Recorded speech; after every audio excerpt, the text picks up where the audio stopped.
Cycle కొని పెడతావా? ఇప్పుడు కాదు బంటి, తర్వాత చూస్తాం. ఇది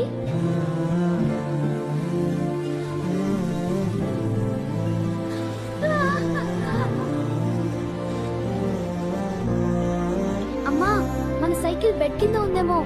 అక్కడ ఏమీ లేదు బంటి.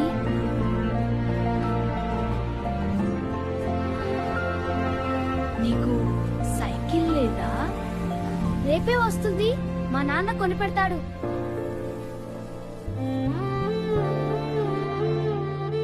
నాన్న, నేను మంచి పిల్లాడిని కదా, సైకిల్ ఎందుకు కొనిపెట్టడం లేదు? కొనిపెడతా బంటి, కొంచెం సమయం ఇవ్వు. రేపు ఖచ్చితంగా ఉంటుంది.